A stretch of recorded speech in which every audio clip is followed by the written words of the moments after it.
ఇంట్లో అరుగు మీద కూర్చుండేవాళ్ళం. కూర్చుంటే ఆ వ్యక్తి, ఆ ఇంటి గల ఓనర్ వచ్చి కాలుతో ఒక తన్ను తన్నేవాడు. పోండ్రా అనేవాళ్ళు. ఎందుకంటే మాకు తిండి సరిగ్గా లేదు, సరైన వస్త్రాలు మాకు లేవు. మేము వేసుకున్న చొక్కాకి బటన్స్ ఉండేవి కాదు. దారంతో, సూది దారంతో ఇక్కడి వరకు కుట్టుకునేవాడిని వరుసగా. మన్నయ్య బట్టలు కూడా అంతే. స్కూల్కి వెళ్తే తిట్టేవాళ్ళు, ఎరా మీకు మంచి బట్టలు లేవా అని చెప్పి బాగా తిడుతూ ఉండేవి స్కూల్లో.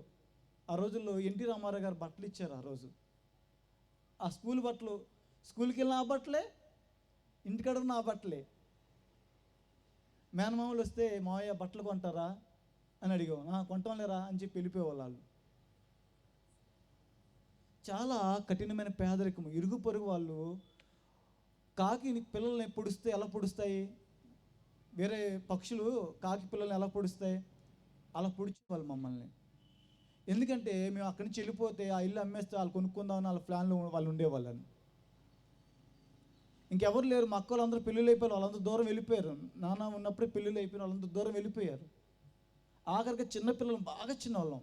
నాకు 3 సంవత్సరాలు 4 సంవత్సరాలు ఉంటాయి వయసు అంతే. ఆ పేదరికంలో అలా ఉంటున్నప్పుడు మా అమ్మగారికి భయం వేసింది. అమ్మో నా పిల్లలు ఇక్కడ ఉంటే పాడైపోతారు ఎలాగోలని చెప్పి మా మేనమామ విజయవాడలో ఉండేవారు అనమాట. మా మేనమామ దగ్గర తీసుకొచ్చింది. అయ్యా నాకు 2 కొడుకులు, వీళ్ళు ఏమైపోతారో నాకు భయం వేస్తుంది అయ్యా, నీ దగ్గర పెడతాను, ఉంచుకో నీ దగ్గర, నీ పిల్లల దగ్గర అన్నప్పుడు, మా మేనమామకి 2 ఆడపిల్లలు అనమాట. అయితే వారి దగ్గర మా మేనమామ దగ్గర పెట్టినప్పుడు మా మామయ్య మా అక్క ప్రేమగా చూసుకున్నారు. వాళ్ళ పిల్లల్ని ఎలా చూస్తారో అలాగే చూస్తారు మమ్మల్ని. అమ్మ ప్రేమను చూపించగలిగింది మా అక్క. అలా కొంతకాలం పెరిగిన తర్వాత యవ్వన వయసు వచ్చింది. యవ్వన వయసు వచ్చిన తర్వాత కుర్రోలు సావాసం పట్టా నేను. ఆ మధురనగర్లో 50 మంది ఫ్రెండ్స్ ఉండేవాళ్ళు నాకు. గిరిపురంలో 50 మంది ఫ్రెండ్స్ ఉండేవాళ్ళు. వంటౌన్ చిట్టినగర్లో 50 మంది ఫ్రెండ్స్ ఉండేవాళ్ళు. నేను స్వీట్ షాప్లో వర్క్ చేసేవాడిని, మిఠాయి కొట్టులో స్వీట్లు తయారు చేస్తూ ఉండేవాడిని అనమాట. ఈ కుర్రోలు సహవాసం పట్టి నాకు మందు అలవాటు అయింది. ఎక్కడ పడితే అక్కడ గొడవలకి వెళ్ళటం, ఇష్టానుసారం జీవితం అయిపోయింది. మా అమ్మ ఏడ్చేది, ఎక్కడికి వస్తే నువ్వు బాగుంటావు అనుకుంటే నువ్వేంట్రా ఇంతకాలం బాగున్నావు, ఇప్పుడేమైంది నువ్వు ఇలా తయారవుతున్నావు అని మా అమ్మ ఏడ్చేది. ఏం లేదమ్మా ఫ్రెండ్స్ అలా వెళ్ళాను అది అనేవాడిని. బాగా మాలలు వేస్తూ ఉండేవాడిని, పూజలు ఎక్కువ చేస్తుండేవాడిని. సాయంత్రం పూటలు ఎన్ని చేసినా పొద్దున్నే లేచి పూజ చేసి, ఉదయం పూజారిగా ఉండేవాడిని, సాయంత్రం తాగుబోతోళ్ళలాగా ఉండేవాడిని.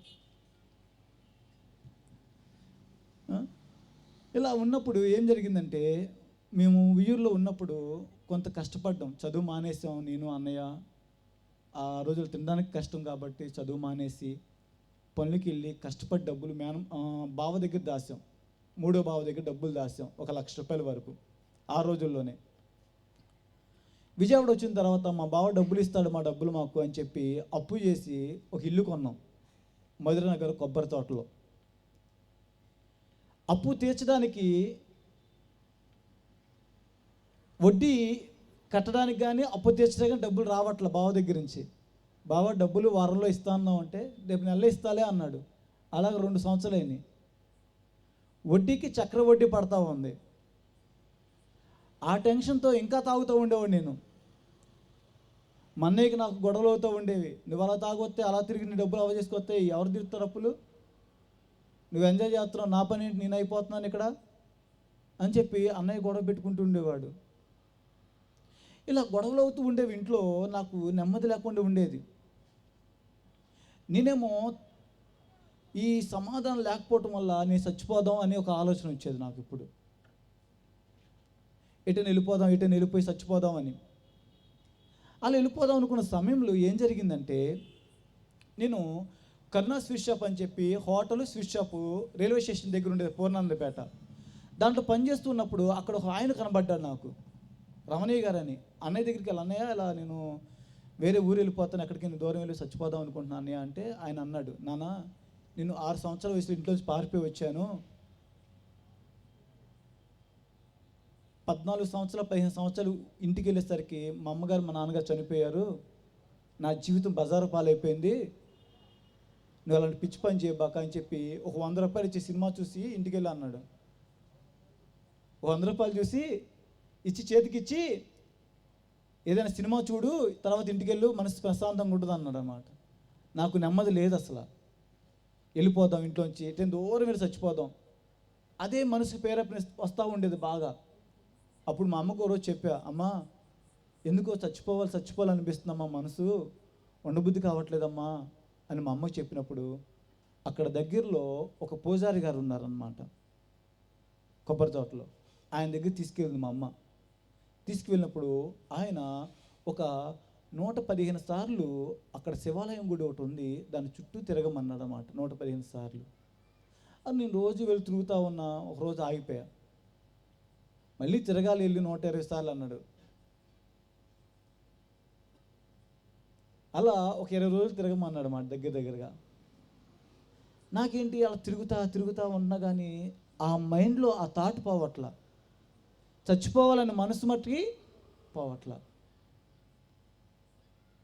ఇలా ఉన్నప్పుడు మా స్నేహితుడు ప్రసాద్ గారు అని చెప్పి, ఆయన యేసుప్రభు పెళ్ళైన తర్వాత అలా భార్య అతన్ని మార్చేసింది. ఆయన ఏం చేశాడు, సేవకు వెళ్ళాడు. అక్కడ వీరప్రసాద్ స్టీవెన్ గారు అని దైవ సేవకులు పాస్టర్ గారు యొక్క తండ్రి అన్నగారు అన్నమాట, వీరప్రసాద్ స్టీవెన్ గారు. ఆయన దగ్గర ట్రైనింగ్కి వెళ్ళారు. ఆ రోజుల్లో వెళ్తే నేను భవానీ మాల వేసుకొని అతని దగ్గరికి వెళ్ళా. కామేతోపులు ఉండేటప్పుడు సేమ్ ఇలాగే ఉండేదన్నమాట. అక్కడ ఆ గేటు ముందు బండాపి భవానీ మాలతో, అరే టారా బయట కానీ, నీకేం బుద్ధి జ్ఞానం ఉందారా, నువ్వు ఉంటే చక్క తాగేవాళ్ళం తిరిగేవాళ్ళం, నువ్వు ఆ యేసుప్రభు నమ్ముకొని కూర్చుంటే ఎలా కుదురుద్దురా అని చెప్పి అతను గట్టిగా అరిసి నేను వచ్చా. నీకు తెలియదులేరా, ఇది బాగుంటుంది, నీకు తెలియదులే అని చెప్తుంటే నేను ఇంట్లో గట్టిగా అరిచి భవానీ మాల్లో నేను ఇంటికి వచ్చేసాను అన్నమాట. ఇలా వచ్చిన తర్వాత కొన్ని రోజులకి ఏం జరిగిందంటే, నా జీవితంలో జరిగిన ఒక అద్భుతం. 1 గంట సమయంలో ఒకరోజు మా ఇంట్లో నేను చనిపోదామనుకున్నా.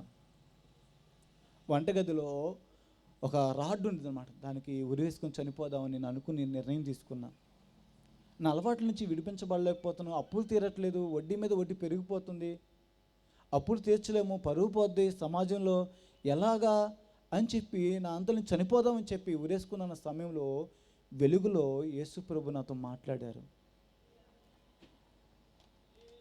నా యొద్దకు రా, నేను తప్ప వేరొక దేవుడు లేడు.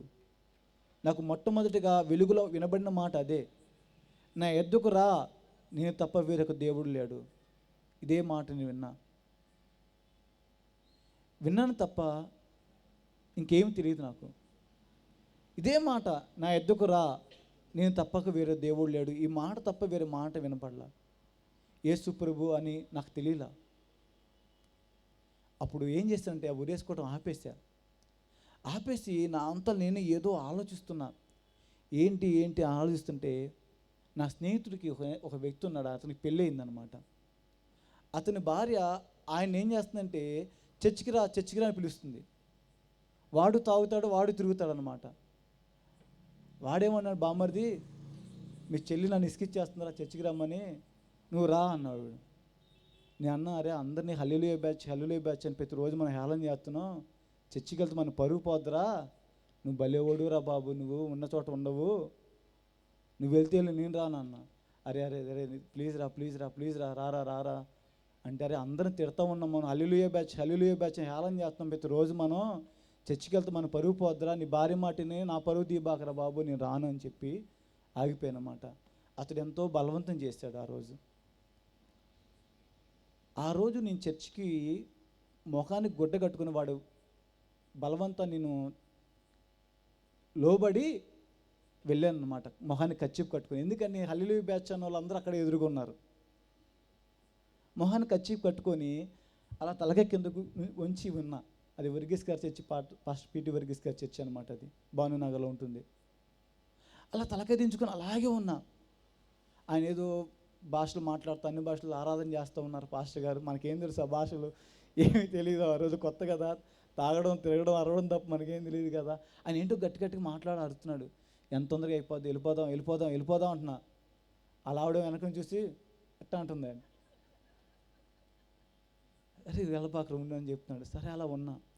ఏ మాట అయితే నాకు వినబడిందో అదే మాట ఆ రోజు నాకు వాక్యంలో వినబడింది. అదే మాట అక్కడ వాక్యంలో వినబడింది. ఆహా, ఈయనేనా నాతో మాట్లాడింది, యేసు ప్రభువా అని చెప్పి నాకు అర్థమైంది. తర్వాత వారు అతను రావట్లా, నేను వెళ్ళిపోతున్నా ఆయన కంటే ముందు. తర్వాత వారం అతను రావట్లా, అతని కంటే ముందు నేను వెళ్ళిపోతున్నా. నేను వెళ్ళిపోయి కూర్చున్నా. అతడేమో ఇంటికి వెళ్ళి అమ్మ వీరన్న లేడా అంటున్నాడు. లేడయ్యా, ఎక్కడికి వెళ్ళాడు ఇటు అందా. సరే వచ్చి చూస్తే నేను చర్చిలో ఉండేవాడిని. వెళ్ళి ఒక మూల కూర్చుని అలా ఉండేవాడిని అనమాట. ఇలా ఉంటుండే వాక్యం ద్వారా ప్రభు మాట్లాడుతూ ఒకరోజు హస్తం నా దగ్గరికి వచ్చిందండి. అలాగే మోకరించి ఒక హస్తం నా దగ్గరికి వచ్చి, లే, నశించిపోతున్న ప్రజల కొరకు నువ్వు లెగవాలి లే అని మాట్లాడుతుంది. నశించిపోతున్న ప్రజల కొరకు నువ్వు లెగవాలి లే అని నాతో మాట్లాడుతూ ఉంది. అందరూ కూర్చొని ఉన్నారు, నేను ఒక్కడిని లేచి నిలబడ్డా. ఆరాధన చేస్తుంటే అందరూ కూర్చున్నా, నేను ఒక్కడిని లేచి నిలబడి ఏంటో నాతో మాట్లాడుతుందని చెప్పి ఒక్కసారి నేను కళ్ళు తెరిచి చూస్తే ఎవరు లేరు అక్కడ. ఏమీ కనబడలా. మళ్ళీ వెంటనే నేను కూర్చున్నా. మళ్ళీ ఇంకోసారి అదే మాట. ఏంటి అని చెప్పి నేను అలా ఆలోచిస్తూ ప్రార్థన చేయటం ప్రారంభించా. ప్రార్థన ఎలా ఉండేదండి? పద్దకి ఏసునామములో అడుగుతున్నా తండ్రి ఆమె అంటూ మళ్ళీ మొదలుపెట్టి ఏసునామములో అడుగుతున్నా తండ్రి ఆమె. ప్రార్థన అంటే ఇంకా అదే నాకు తెలిసింది, ఇంకేం పెద్దగా తెలిసేది కాదు. నువ్వు గొప్పోడు అంట కదా, నువ్వు అలా అంట కదా, ఇలా అంట కదా. గుడ్డను ఆ రోజుల్లో భక్తిమే గురించి యేసు ప్రభువు ఎలా స్వస్థపరిచాడు భక్తిమే గురించి కొన్ని నెలలు చెప్పారు అప్పుడు ఆయన. నా మొట్టమొదటి విన్న వాక్యం ఏంటంటే భక్తిమే గురించే. నేను ప్రార్థన చేస్తూ అన్నా, ప్రభువా నువ్వు గుడ్డోని బాగు చేసావు కదా, మరి నా అప్పులు తీర్చి ఇదే అడిగి ఇంకేం అడిగేవాడిని కాదు. నా అప్పులు తీర్చి ఒక్కటి అడిగేవాడిని, ఏం అడిగేవాడిని కాదు. ఒకరోజు 3 రోజులు ఉపవాసం ఉండి ప్రార్థన చేస్తూ ఉన్నా. వేరే ఫ్రెండ్ వాళ్ళ ఇంటికి వెళ్ళి 3 రోజులు ఉపవాసం, రాత్రి పగలు అక్కడే. ఓన్లీ వాటర్ తప్ప ఇంకేమి తీసుకోకుండా 3 రోజులు ఒక ఫ్రెండ్ ఇంట్లోకి వెళ్ళి ఉపవాసం అలా ప్రార్థన చేస్తున్నప్పుడు అక్కడ దేవుడు మాట్లాడాడు. ఏమన్నాడంటే, రాత్రి నీ అప్పులన్నీ తీర్చి నిన్ను వాడుకుంటాను అన్నాడు ప్రభు. నీ అప్పులన్నీ తీర్చి నిన్ను వాడుకుంటాను. 1,80,000 అప్పు ఎలా తీరిద్ది తెలీదు. స్నేహితులందరూ మళ్ళీ వస్తున్నారు దగ్గరికి. ఏంట్రా చర్చికి వెళ్తున్నామంట, నువ్వు కూడా బ్యాచ్లో కలిసిపోయావా, దా వెళ్దాం, బాపట్ల బీచ్కి వెళ్దాం రా, అక్కడ చక్కగా బీరు తాగుతూ బీచ్లో స్నానాలు చేద్దాం అని చెప్పి పెద్ద లాగుతూ ఉండేవాళ్ళు. అలా చర్చికి వెళ్తున్నా మధ్యలో 2-3 సార్లు అలా వెళ్ళిపోతుంటే దేవుని ఆత్మ సంధిస్తుంది నన్ను. దేవుని ఆత్మ నన్ను గద్దిస్తూ ఉంది. నిన్ను ఎందుకు పిలిచాను, నువ్వేం చేస్తున్నావు అనే మాట నాకు వినబడుతూ ఉంది. అలా వినబడుతున్నప్పుడు నువ్వు ఒక్కసారిగా మళ్ళీ భయం వేసి నేను ఇంకెప్పుడు వెళ్ళను వాళ్ళతో అనుకుంటా ఉండేవాడు నా మనసులో నేనే. కానీ వాళ్ళు పిలుస్తుంటే మళ్ళీ మనసులా అంటే అలవాట్లకు బానిస అయితే దాని నుండి బయటికి రాలేము. ప్రభు అప్పు తర్వాత కానీ ముందు నాకు ఈ అలవాట్ల నుంచి బయటికి విడిపించు. కొన్ని దినాలు అలా ప్రార్థన చేస్తుండగా నా అలవాట్ల నుంచి ప్రభు నన్ను విడిపించాడు. నా సహవాసాల నుంచి విడిపించాడు, దుస్సహవాసాలను విడిపించాడు. ఆ 3 రోజుల ఉపవాస ప్రార్థనలో ప్రభు నాతో మాట్లాడిన మాట అదే, నీ అప్పు తీర్చింది వాడుకుంటా అని. ఎలా తీరుస్తాడో తెలీదు, తీరుస్తాడు ప్రభు. నేను పనికి వెళ్ళేటప్పుడు ఒకసారి క్యారేజ్ తీసుకెళ్తే ఉండేవాడిని. తీసుకెళ్ళి ఆ క్యారేజ్ ఏం చేసేవాడిని, రోడ్డు మీద అనాథులు ఉంటే వాళ్ళకి వేసేసి మధ్యాహ్నం నుంచి ఉపవాసం ఉండేవాడిని, సాయంత్రం దాకా ఏం తినేవాడిని కాదు. ఏడుస్తూ ఉండే నాకు వంటగదిలో, ఏ గదిలో అయితే నాకు స్వరం వినబడిందో ఆ గదిలోకి వెళ్ళి ఏడుస్తూ ఉండేవాడిని. ఒకరోజు ఒక స్నేహితుడు ఒక బైబిల్ ఇచ్చాడు. ఆ బైబిల్ తీసి తెరిచి, స్కూల్కి వెళ్ళదని చెప్పాను, సరిగ్గా చదువు రాదు. ఆ బైబిల్ తీసి దాని మీద చేయి పెట్టి, తలకాయ దాని మీద పెట్టి ఒకసారి ఏడ్చేవాడిని. ఈ అప్పు ఎలా తీరిద్ది అని. నమ్మండి, మా అన్నయ్య ఒకరోజు కొబ్బరి బండలు వ్యాపారం చేస్తూ ఉండేవాడు. ఒకరోజు మా అన్నయ్యకి ఫోన్ వచ్చింది, ఇదిగో కొబ్బరి బొండాలు తక్కువగా వస్తున్నాయి. ఆ రోజుల్లో 10కి 3 కొబ్బరికాయలు అమ్మేవాళ్ళు, కొబ్బరి బొండాలు 10కి 3. ఇదిగో కాయ వచ్చి ముప్పావల, ఒక కాయ వచ్చి ముప్పావల అని మా అన్నయ్యకి చెప్పినప్పుడు మా అన్నయ్య ఒక అరలారి కాయలు కొనేసాడు, కొబ్బరి బొండాలు అరలారి తీసుకొచ్చి పక్కన గదిలో మొత్తం వేసేసాడు అనమాట. వేసేస్తే ఏం జరిగింది, మా అన్నయ్య అన్నాడు, అరే నువ్వు ఆ పనికి వెళ్ళబాక, నువ్వు కూడా బండి దగ్గర ఉండు, నువ్వు ఇక్కడ ఈ ప్లేస్లో నువ్వు ఉండు, నేను ఈ బొండాలు వేసుకొని ఊరు మొత్తం తిరుగుతాను అన్నాడు. సరే ఉంటా అని చెప్పి బండి దగ్గర అక్కడ ఒక చోట అలా కూర్చునేవాడిని. మా అయితే 100 కాయలు కొట్టేవాడిని అక్కడ నేను. మా అన్నయ్య అయితే ఆ బండికి అంత ఎత్తేసుకెళ్ళేవాడు. మా అన్నయ్య అంత ఎత్తేసుకెళ్ళి ఒక రౌండ్ వెళ్ళి మొత్తం కొట్టేసి వచ్చేవాడు, మళ్ళీ వచ్చి మళ్ళీ ఇంత రౌండ్ వేసుకెళ్ళాడు. రోజుకు 3 రౌండ్లు వెళ్ళేవాడు మా అన్నయ్య. నేను ఒక 100 కాయలు కొట్టేవాడిని కదా. అలా మా అన్నయ్యకి విస్తారమైన డబ్బులు వచ్చినాయి. అప్పుడు ఎవరైతే మాకు అప్పు ఇచ్చారో ఆయన దగ్గరికి వెళ్ళి మా అన్నయ్య నేను మాట్లాడాం, అయ్యా ఒక్కసారి అంత డబ్బు కట్టాలంటే కట్టలేము, నెలకింత ఇచ్చేస్తామయ్యా, నువ్వు అప్పు వడ్డీ అన్ని దాంట్లో తీర్చుకోయ్యా అంటే సరేలే అన్నాడు ఆయన. నమ్మండి, సంవత్సరంలో అప్పు తీరిపోయింది. హల్లెలూయా, హల్లెలూయా. నేను అక్కడే ఉండేవాడిని. ఆ 100 కాయలు కొట్టే చోట నేను దగ్గర దగ్గర 400 కాయలు కొట్టేవాడిని. మా అన్నయ్య 3 బండ్లు వేసుకెళ్ళి అమ్మేసి వచ్చేవాడు. మా అన్నయ్య ఎండలో తిరుగుతూ వ్యాపారం చేస్తున్నప్పుడు ఈ వీపు మొత్తం మాడు పెచ్చులు, అన్నం మాడితే పెచ్చులు వేస్తాయి కదా, అలా లేచిపోయినాయి మా అన్నయ్యకి బాడీ మొత్తం, వీపు అంతా ఎండకి. అంత బాగా మా అన్నయ్య నేను అలా కష్టపడడం వల్ల చేతులని వాసిపోయాయి. ఆ కొబ్బరి బండలు కొడితే బాగా వాసిపోయాయి చేతులు మొత్తం. కరెక్ట్గా డిసెంబర్ కల్లా అప్పు తీరిపోయింది. ఆ మాట మా అన్నయ్య నాకు చెప్పలా. ఒకరోజు గల్ల పెట్టి తీస్తే ఒకరికి 50,000, ఒకరికి 30,000, ఒకరికి 20,000 అని ఉంది. మా పిన్ని వాళ్ళ అబ్బాయి మాతోనే ఉండేవాడు. ఆడికి తీసుకొచ్చి చూపించా, ఏంట్రా 50,000, 20,000, 30,000 ఏంటి అంటే, మన అప్పులు ఎప్పుడో తిరిగిపోయినా, అన్నయ్య ఇంకొకరికి అప్పు ఎత్తున్నాడు అన్నాడు. అమ్మో ఏంట్రా మరి ఎప్పుడు చెప్పలేదు అంటే, నీకు చెప్పకూడదని చెప్పలేదులే అన్నారు. అప్పుడు నేను అనుకున్నా, ప్రభా నువ్వు నన్ను పిలిచావు కదా, అప్పు తీర్చావు, ఎలాగే నీ సేవకు నేను రావాలి ప్రభా అని చెప్పి, నాకు చదువు రాదు కదా ఎలా అని చెప్పి నేను అడుగుతా ఉన్నా. అంటే వేరే ఫ్రెండ్ అన్నాడు, పెద్ద బాలశిక్ష బుక్ తీసుకొచ్చుకొని దాంట్లో చూసి రాసుకుంటా వచ్చింది అన్నాను. అలా రాసుకుంటా చదువుతూ ఉన్నాను అనమాట. చదువుతా ఉంటే తిట్టే వాళ్ళందరూ, ఈ వయసులో నీకు చదువు ఏమో వస్తుంది, ఇంకా ఇప్పుడు అలా రాస్తున్నావు, ఇంక నీకు చదువు రాదు అది అంటూ ఉండే వాళ్ళందరూ. లేదు లేదు దేవుడు నన్ను పిలిచా, నాకు చదివిస్తారు అని చెప్పి. ఇలా నేను ఈ బైబిల్ గ్రంథం, సామెతల గ్రంథం రాసేవాడిని, చూసుకుంటూ బుక్ మీద రాసుకుంటూ ఉన్నాను. రోజు మా అన్నయ్య చూశాడు, బైబిల్ ఇంట్లో తెచ్చావు అన్నాడు. ఇది వచ్చింది కాబట్టి మన అప్పులు మన విడుదల వచ్చింది అప్పుల నుంచి అన్న. చర్చికి వెళ్తున్నావా అన్న. బైబిల్ ఏమైనా బయటపడే, నువ్వేనా బయటికి వెళ్ళిపో అన్నాడు. మా అమ్మ గట్టిగా అరిసింది మా అన్నయ్యని నన్ను, అరే 2 ఉన్నారు ఇంట్లో, ఆడొక దారి నువ్వు ఒక దారి ఏంటి, అలా కాదు, నువ్వు బైబిల్ బయట పడేయాల్సిందన్న మా అమ్మ. లేదమ్మా, ఈ యేసుప్రభు నాతో మాట్లాడాడు, నా జీవితాన్ని మార్చాడమ్మా. ఒకప్పుడు తాగుతూ ఉండేవాడిని, సహవాసాలు చేసేవాడిని, గొడవలకి వెళ్ళాను. అప్పుడు ఏ రోజు మీరు నన్ను ఏం తిట్టలేదు. నేను మంచిగా నడిచి తాగుడు మానేసి ఇలా ఉన్నానంటే ఈ బైబిలే కారణమమ్మా. దయచేసి నేను బైబిల్ విడిచిపెట్టి ఉండలేనమ్మా అంటే ఇంట్లోంచి బయటికి వెళ్ళిపోమన్నారు. అది దగ్గర నైటు 12 గంటలు అవుతుంది టైం. మా అమ్మ అలా బయట అరుగు మీద కూర్చొని ఏడుస్తూ ఉంది. గట్టిగా అరుస్తున్నాడు. ఇంట్లో అన్నం కొండలో సామాన్లు రోడ్డు మీదకి ఇసిరేస్తాం. మాది రోడ్డు మీద ఇల్లు, కొబ్బరి తోట మెయిన్ రోడ్డు మీద మా ఇల్లు. ఆ 12 ఆ టైంలో గట్టిగా అరిసి ఇంట్లో ఉన్న సామాన్లను రోడ్డు మీదకి ఇసిరేస్తున్నాడు. పెద్ద గందరగోళం చేసేస్తాడు ఇల్లంతా. మా అమ్మ ఏడుస్తూ ఉండేది, అరే ఆడి మాట వినరా, పెద్దోడు మాట వినరా అనేది. లేదమ్మా నేను విన్నమ్మా అని చెప్తే, అయితే బయటకు వెళ్ళిపో అన్నాడు మా అన్నయ్య.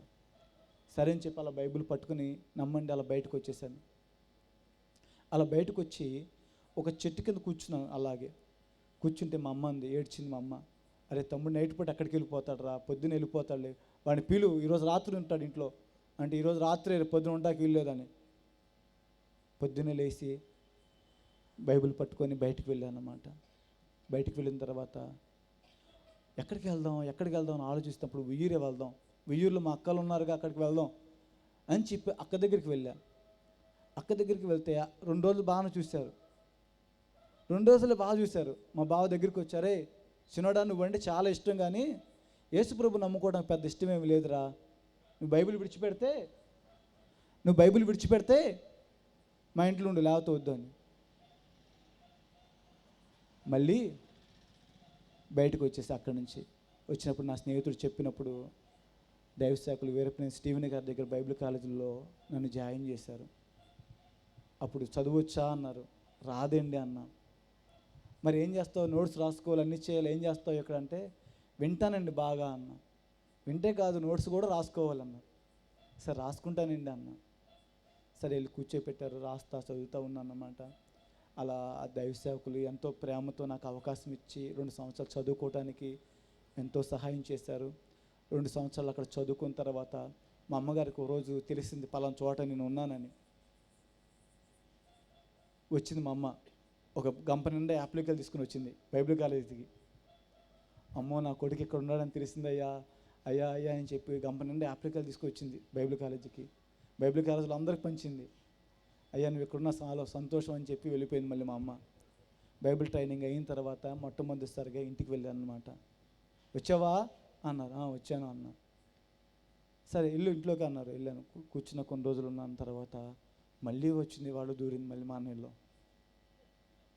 మళ్ళీ వద్దు అంటాడు, ఉండొద్దు అంటాడు, మళ్ళీ బయట పంపించేశారు. ఇంకా అప్పుడు ఎర్రకట్ట దగ్గర కింద రైల్వే ఒక షెడ్ ఒకటి ఉంటుంది అనమాట. అక్కడికి వెళ్ళి కూర్చొని ఏడుస్తా ఉన్నా. ప్రభు మాట్లాడుతున్నా, అందరూ విడిచిపెట్టారు, ఎందుకు ఏడుస్తున్నావు? నేను నిన్ను విడిచిపెట్టలేదు, నా కృప నిన్ను ఎన్నడూ విడిచిపెట్టుపోదు అని ఆ రోజు దేవుడు అక్కడ మాట్లాడారండి. ఆ రేకు షెడ్లో ఆ చెట్టు కింద రోడ్డు మీద ఉన్నప్పుడు చాలామంది అంటారు, ఇదిగో డబ్బులు ఇస్తే యేసుప్రభు నమ్ముకుంటున్నారు, డబ్బులు ఇస్తే మతం మారుస్తున్నారు అనుకుంటారు. ఎవరో మారిస్తే నేను మారలేదండి. యేసుప్రభు నన్ను దర్శించి నా జీవితాన్ని మార్చాడు. నేను గొడవలకి వెళ్తే ఎన్నోసార్లు పోలీసులు నన్ను కొట్టి లాఠీలతో కొట్టినప్పుడు లాఠీలు నన్ను మార్చలేదు, పోలీసులు దెబ్బలు నన్ను మార్చలా. యేసుప్రభు నా హృదయాన్ని దర్శించి నా జీవితాన్ని మార్చాడండి. అందరూ చీ అనేవాళ్ళు, నన్ను ఇలాంటి పిల్లలకు అందేంటి అనేవాళ్ళు. కానీ యేసుప్రభు నా జీవితాన్ని మార్చాడండి. బైబిల్ ట్రైనింగ్ అయ్యి ఇంటికి వచ్చిన తర్వాత నాకు మ్యారేజ్ జరిగింది. ఏ ఉయ్యూరు ప్రాంతంలో మేము తునీకరించబడ్డాము, అదే ప్రాంతానికి అదే ఇంటి దగ్గరికి వెళ్ళినప్పుడు ఏ వ్యక్తి అయితే నన్ను కాలుతో తన్ని తోశాడు బయటికి, ఆ వ్యక్తి నా దగ్గరికి వచ్చాడు. ఆయన ముసలోడు అయిపోయాడు, కళ్ళు కనబట్ల సరిగ్గా. దగ్గరికి వచ్చాడు. వచ్చి ఏమంటున్నాడు తెలుసా? ఎవరు బాబు నువ్వు అని. బాబాయ్ నేను వెంకటస్వామి కొడుకు నేను అన్నా. వెంకటస్వామి కొడుకువా? ఏం చేస్తున్నావు బాబు నువ్వు ఇప్పుడు అంటే? పాస్టర్ గారిని అయ్యాను బాబాయ్ అన్న. అవునా, నా కొడుకులు ఇద్దరు తాగుబోతులు అయిపోయారయ్యా. అయ్యా వాళ్ళని చూస్తే ఏడుపు వస్తుందయ్యా, ఇంటికి రారయ్యా, రోడ్డు మీద పడిపోతే వాళ్ళు మోసుకుని వస్తామయ్యా ఇంటికి. ఆ రోజు మీరు పాడైపోయారు, నాశనం అయిపోవాలనుకున్నామయ్యా, ఈరోజు మీరు ఎంతో బాగున్నారయ్యా. అయ్యా ఇల్లు కొనుక్కున్నారంట కదా, బిల్డింగ్ కట్టుకున్నారంట కదా అయ్యా. అవును బాబాయ్, యేసుప్రభు నమ్ముకున్న తర్వాత మా జీవితాలు బాగున్నాయి బాబాయ్. నిజమా? సేవ చేస్తున్నావా? సంతోషం అయ్యా, మా కొరకు ప్రార్థన చేయి, మా పిల్లల కొరకు ప్రార్థన చేయని చెప్పి ఆయన నాతో ప్రార్థన చేయించుకున్నాడండి. ఎక్కడ తునీకరించబడ్డామో, ఎక్కడ హేళన చేయబడ్డామో అక్కడే ప్రభు తలపైకి ఎత్తాడండి. అలా కొన్ని రోజులు అయిపోయిన తర్వాత మా అన్నయ్యతో దేవుడు మాట్లాడాడు, మా అమ్మతో మాట్లాడాడు. మా అమ్మతో డైరెక్ట్గా మాట్లాడాడు దేవుడు వెలుగులో. నీ చిన్న కుమారుని పిలుచుకుంది నేనే, ఎందుకు తిడుతున్నావు అని మా అమ్మతో డైరెక్ట్గా మాట్లాడితే, తిట్టకపోతే ఏం చేయమంటే ఎలా బతుకుతాడు అంటే, మా అమ్మకి ఒక వాటర్ చూపించాడంట. ఈ వాటర్ ఎలా వస్తుందో చూసా, గోడలోంచి నీ కొడుకుని అలా పోషిస్తా అని ప్రభు మా అమ్మతో మాట్లాడితే, నమ్మండి తర్వాత రోజు నా దగ్గరికి వచ్చి మా అమ్మ అంది, యేసుప్రభుని నమ్ముకుంటే యేసుప్రభు నాకు కావాలంది. అమ్మ నువ్వు యేసుప్రభు కావాలంటే నువ్వు బడ్డీ కొట్టు పెట్టావు, సిగరెట్లు అమ్ముతున్నావు, పానపరాకులు అమ్ముతున్నావు, కైలు అమ్ముతున్నావు, అవన్నీ అమ్మకూడదు, యేసుప్రభు నమ్ముకుంటే ఈరోజే తీసేస్తా అని చెప్పి అన్నీ తీసేస్తుందండి. మా అమ్మ యేసుప్రభు నమ్ముకుని బాప్తిసం తీసుకుంది. హల్లెలూయా. మా అమ్మకి ఎవరు సువార్త చెప్పలే, నేను కూడా మా అమ్మకి చెప్పలా. కానీ ప్రభు మా అమ్మతో మాట్లాడారు, మా అమ్మను మార్చారు. ఏ అన్నయ్య అయితే తునీకరించాడో ఆ అన్నయ్యే నాకు బైక్ కొని పెట్టాడండి. సైకిల్ మీద వెళ్తుంటే నీకు బైక్ కావాలరా అని. ఇప్పుడు 15 సంవత్సరాలు ఆ బైక్ వాడుతూ మా జీవితాల్లో ఎన్నో గొప్ప కార్యాలు చేశాడండి. మాకు చిన్న చిన్న పిల్లలు ఉన్నారు. ఒకరోజు గూడూరు ప్రాంతంలో ఆ ప్రాంతంలో వెళ్ళి ప్రార్థన చేయమని ప్రభు చెప్తే ఆ ప్రాంతానికి మేము వెళ్ళాం. వెళ్ళినప్పుడు మా ఆర్థిక పరిస్థితి చాలా ఇబ్బంది. 350 రూపాయలు. గూడూరులో ఐనీ చర్చి వెనక భాగంలో ఒక రాజస్థాన్ వాళ్ళది ఒక స్వీట్ షాప్ ఉండేది. దాని వెనక రేగు షెడ్ ఉండేది అనమాట. గూడూరు ప్రాంతంలో ఐనీ చర్చి దాని వెనక 2 ఇంట్లో మేము ఉండేవాళ్ళం అద్దెకి. పెద్ద పాప నెలల పాప. బియ్యం అయిపోయినాయి, కిరసనాలు అయిపోయింది, అద్దెకర్త డబ్బులు కూడా లేవు మా దగ్గర. పాపను మధ్యలో పడుకోబెట్టి పాస్టర్ గారిని నాటి ప్రార్థన చేస్తున్నాం.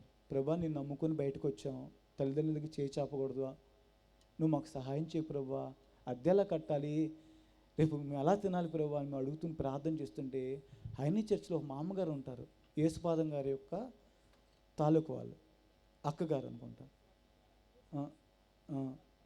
యేసురత్నం గారు అక్కగారు అనమాట. ఆమెతో ప్రభు మాట్లాడారంట రాత్రి. ఆమె ఉదయం పొద్దున్నే ఒక సంచి నిండా బియ్యం, ఆమె నడవలేకపోతుంది. ఆ రోజుల్లోనే 2010 ఆ టైము, 2010లో 2009, 2010 ఆ సమయంలో ఆమె నడవలేకపోతుంది. కర్ర పట్టుకొని ఒక సంచి బియ్యం, దాంట్లో డబ్బులు అలా కుంటుకుంటూ అలా వచ్చి కింద ఇంటికల్లా అడుగుతుంది, అమ్మా ఇక్కడ ఎవరో పాస్టర్ గారు ఉన్నారంట కదా అని. అవునమ్మా, మీకు ఎలా తెలుసు వాళ్ళు?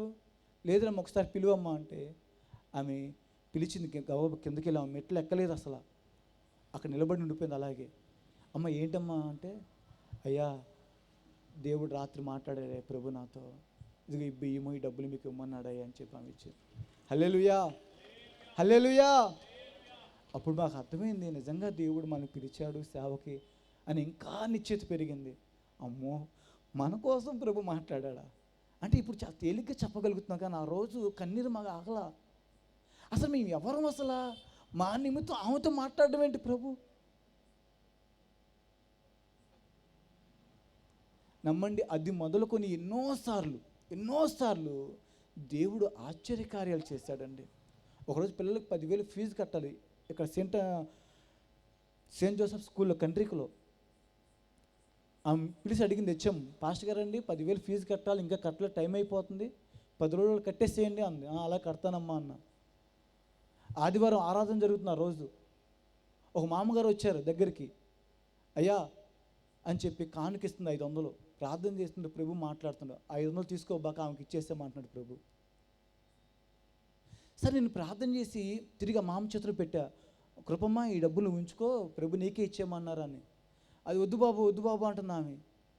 ఇలా సంఘర్షణ జరుగుతుంది. పాస్టర్ గారి దగ్గరికి వచ్చారు, ఏలియా పట్టెడుపుండి కొంచెం ఉన్నప్పుడు తీసుకున్నాడు, మనం తీసుకుంటేనే ఆమెని ఆశీర్దిస్తారు, కాదమ్మా వద్దు అంటున్నాడు దేవుడు అని చెప్పి ఆమె చేతులు పెట్టి ఆరాధన చేస్తూ ఉన్నాం, ప్రార్థన చేస్తున్నాం. ఆదివారం ఆరాధనలో చేస్తుంటే దేవుడు మాట్లాడుతున్నాడు నాతో, నేను నీకు ఇస్తాను, నువ్వు కంగారు పడదు, నీకు ఇస్తానని ప్రభు మాట్లాడుతున్నాడు. ఆరాధన అయిపోయింది, వాక్యం మొత్తం అయిపోయింది, అందరికి ప్రార్థన చేసి పంపించేసాం. ఇంకా ఆ చర్చికి తాళం వేసుకుని బయటకు రాబోతుంటే ఆడావిడికి ఒక పాస్టర్ గారు వచ్చారు. వచ్చి అనే ప్రార్థన చేయను అన్నారు వాళ్ళు. ఏంటమ్మా ఏంటి ఎలా వచ్చారంటే, మేము ఆరాధన చేసుకుంటే ప్రభు మాతో మాట్లాడుతున్నారన్నా, మీకు ఈ కానుకమ్మన్నారని చెప్పి. హల్లెలూయా, హల్లెలూయా.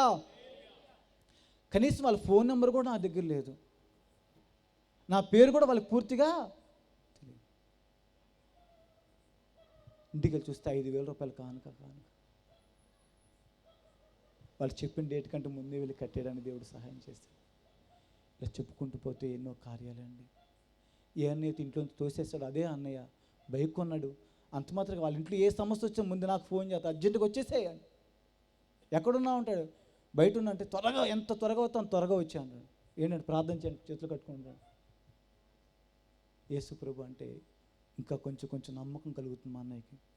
మా అమ్మగారికి నేనే బాప్తిస్మం ఇచ్చాను, మా అక్కకి నేను రెండో అక్కకి నేనే బాప్తిస్మం ఇచ్చాను, వాళ్ళ అమ్మాయికి నేనే బాప్తిస్మం ఇవ్వడానికి సహాయం చేశాడు ప్రభు. ఇలా ఎన్నో కార్యాలు మా పట్ల చేశాడు ప్రభు. ఒకప్పుడు అన్య కుటుంబంలో ఉన్నాం, కానీ ప్రభు భాగ్యం మాకు కలిగింది. ఒకప్పుడు హల్లెలూయా బ్యాచ్ని హేళన చేసేవాడిని, ఈరోజు అనేక చోట్ల దేవుని స్తుతించడానికి దేవుడు కార్యం చేశాడండి. హల్లెలూయా, హల్లెలూయా. చాలామంది అనుకుంటారు, ఈ దేవుడు తక్కువ కులస్తులు దేవుడేమో అనుకుంటా. నేను అలాగే అనుకుని ఎంతో హేళన చేశా. కానీ ఈ దేవుడే నా జీవితాన్ని బాగు చేశాడండి. ఏ పోలీసులు అయితే ఇటు మారడం, ఇటు ఎందుకు పనికిరాడు, ఎవరి చేతిలో పడతా సస్తాడు అనుకునే వాళ్ళు పోలీసులు. ఒకరోజు ఒక పోలీసు ఆయన చూశాడు, వెళ్ళిపోయాడు ముందుకి, మళ్ళీ వెనక్కి వచ్చాడు. ఇలా చూసి ఎవరు నువ్వు అన్నాడు. అన్న అమ్మో ఏంటి అన్నాడు. యేసుప్రభు నమ్ముకున్నాను, దేవుడు నా జీవితాన్ని మార్చిన. అబ్బో ఏసే ఎంత గొప్ప కార్యం చేస్తాడా, నిజమే అన్న. చూడండి ఎంత గొప్ప కార్యం. మా లాఠీలు మార్చలా, కానీ యేసుప్రభు నిన్ను మార్చాడు. అయ్యా, ఎవరైనా అలవాట్లతో ఉన్నారా, అప్పులతో ఉన్నారా, సమస్యలతో ఉన్నారా, బాధలతో ఉన్నారా, యేసుప్రభు దగ్గర రండి. నిశ్చయంగా యేసుప్రభు మీ సమస్యలను విడిపిస్తాడు, మీ ఇబ్బందులను విడిపిస్తాడు. చాలా గొప్ప కార్యాలు ప్రభు మీ పట్ల చేస్తాడు. మీ హృదయాన్ని నెమ్మది. చచ్చిపోదాం అనుకున్న నాతో యేసుప్రభు మాట్లాడాడండి. నా జీవితాన్ని వెలిగించాడు. ఏ అనారోగ్యంతో ఉన్నా, ఏ సమస్యతో ఉన్నా ప్రభు దగ్గర రండి, తప్పకుండా మీ సమస్యలను విడిపిస్తాడు. నా సమస్య నుంచి విడిపించిన ప్రభు మీ బాధల నుండి, మీ ఇబ్బందుల నుండి ప్రభు విడిపిస్తాడు. మీ పట్ల గొప్ప కార్యాలు చేస్తాడు. దేవుడి మాటలు దీవించునుగాక. ఆమేన్. ఈ అవకాశం